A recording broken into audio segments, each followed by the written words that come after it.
So I just got back from seeing Kong Skull Island, and is this movie good? Let's talk about it. Let's review the movie.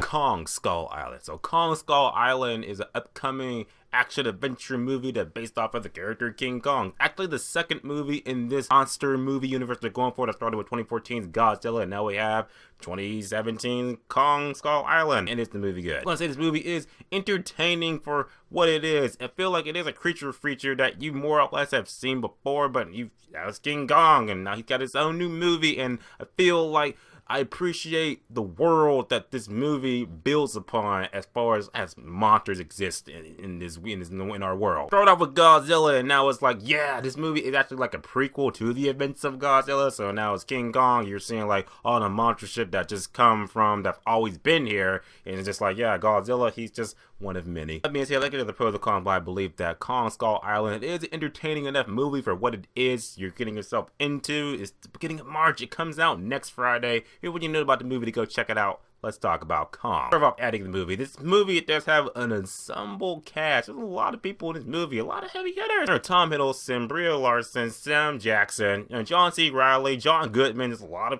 people in this movie, a lot of heavy hitters, and they all were pretty good. They all did good in their role that they were doing and everything, and more or less the only problem I'll say with their characters in the movie themselves is that the characters don't really have like too much development in the second half of the movie. It's more or less like, okay, you get introduced to them in the first half of the movie, the first 20 minutes, you're like, okay, yeah, you're awesome, yeah, you're a dickhead, yeah, you're out for revenge and everything, yeah, what, you're the black smartass, yeah, you. Okay, we're off on our adventure to go get Kong, yeah, let's do that, there you go. So you know them as much as you wouldn't think you would know them in any action movie. Pretty much, you know them much you know the characters from 2014 Godzilla. It's pretty much like that. Plot in the movie, like I said, the movie takes place before the events of Godzilla. The movie takes place actually in, I believe it's the 70s, early 70s, I believe. John Goodman, more or less, is the leader of Monarch. He's getting it started up and everything. It's pretty much Monarch's beginnings. If you don't know what Monarch is, it was that corporation back in 2014. Godzilla was just like, yeah, let's go get Godzilla and all those other creatures. Let's just round him up and take him out. Let's do that. This is the beginning of that. So more or less, John Goodman's like, yeah, I want to get a group of people. Sam Jackson, your army, can you escort us to this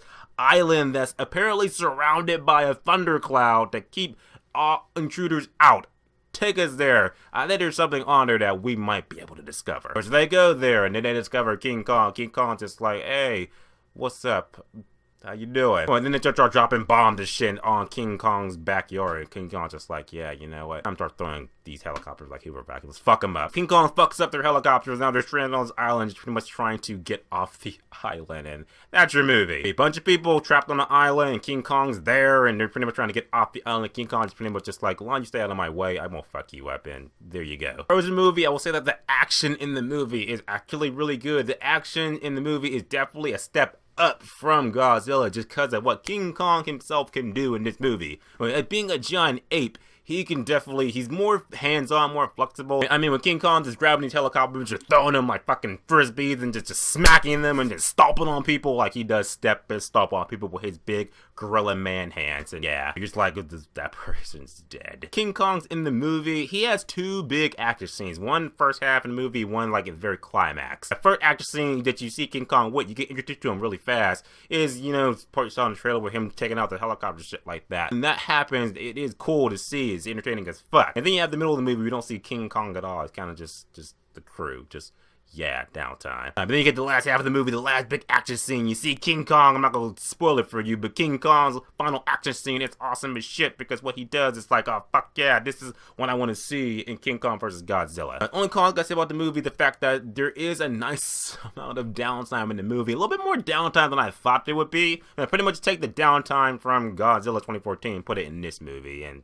it's like that downtime, but a little bit more humor. We got John C. Reilly. He's here to make us laugh. At the end of the day, King Kong Skull Island is a very entertaining movie. I had a lot of fun with it. It's just dumb, fun monster movie. There you go. Well, Crash the movie was great. The visuals in the movie were pretty good. King Kong does look astounding as hell. Looks pretty good. I would definitely recommend it. And with that being said, I'm going to say that Kong Skull Island is indeed an 8 out of 10, which is worth seeing at full admission. And that's all, guys. Subscribe. Until next time. Here they come.